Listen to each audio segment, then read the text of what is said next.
Rumpelstiltskin. A long time ago, there lived a miller. As he ground the wheat into flour at his mill, he would talk to whoever was with him. He would start telling them about something that had happened, but then he would add things to the story, boasting as he went. One day, a man came to the miller with some wheat.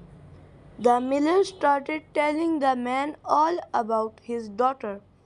He told him how witty and clever she was. The miller got more and more carried away until he found himself telling the man that his daughter was so clever she could spin straw into gold.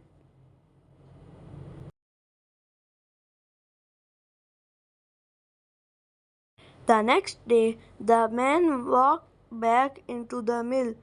He was a servant of the king, and he had told him all about the miller and his daughter.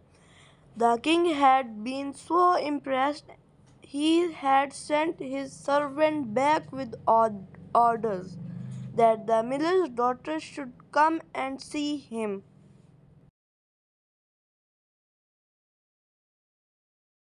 I would like you to spin all of this straw into gold for me, ordered the king, pointing to a pile of straw.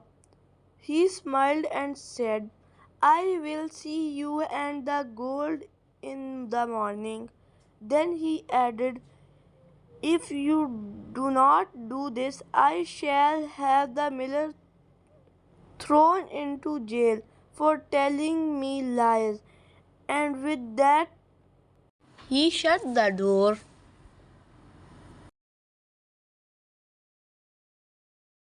The girl groaned. Why did the miller have to say these silly things?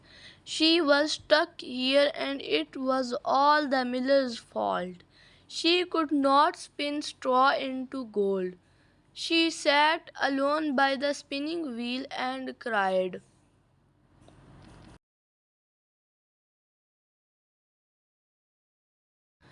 Excuse me, said someone. Can I help? The girl looked up. She saw a short man standing on the pile of straw, looking down at her. No one can help me, she cried. The king wants me to spin this straw into gold by morning.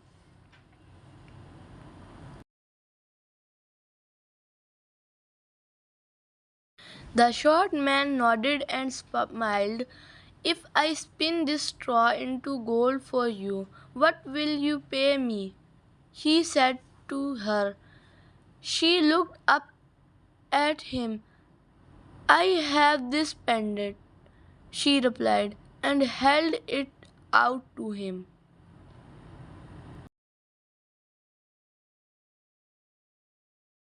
When she awoke at dawn the next morning, the girl yawned and looked about.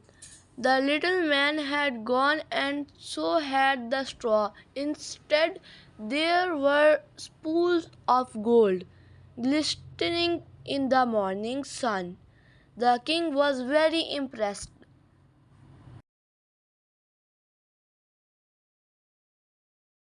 The next day, the king showed the miller's daughter to the room again. In one small corner was the spinning wheel, but the rest of the room was piled with straw. Spin this into gold for me, said the king, and I will let you go home.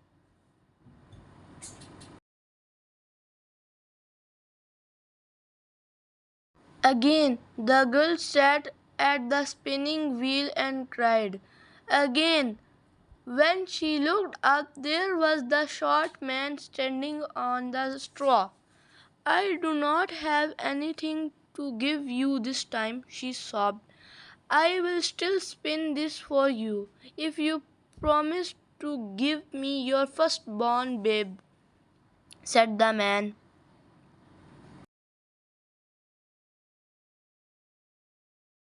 The next day, the king was so pleased with the gold that he married the miller's daughter, and they were very happy. The queen forgot all about the funny, short man who had helped her until one morning she found him in her room.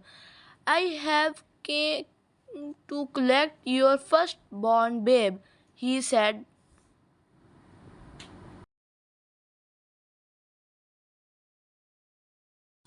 The queen cried and pleaded with him. The little man took pity on her. If you can guess my name, you can keep the babe, he said. The queen tried to guess, but each time she said a name, he shook his head. Then he vanished.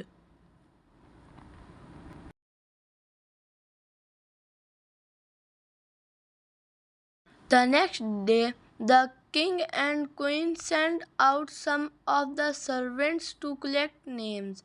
But that evening, as the queen read each name on her list, the little man shook his head. Sorry, he said, you have still not guessed my name. I will give you one more day.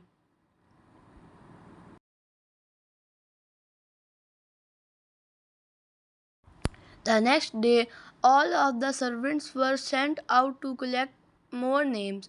One of them was on his way back when he stopped and listened.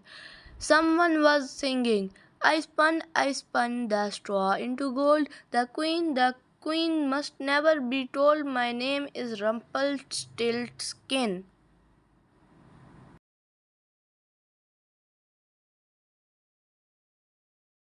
That evening the queen began the list of names. No, no, no, shouted the little man. Then is your name Rumpelstiltskin, she said. The little man stopped. Then he started to stomp and stamp and get very angry. He shouted and stomped until with a mighty stomp and a yell he was gone, and the queen never saw him again.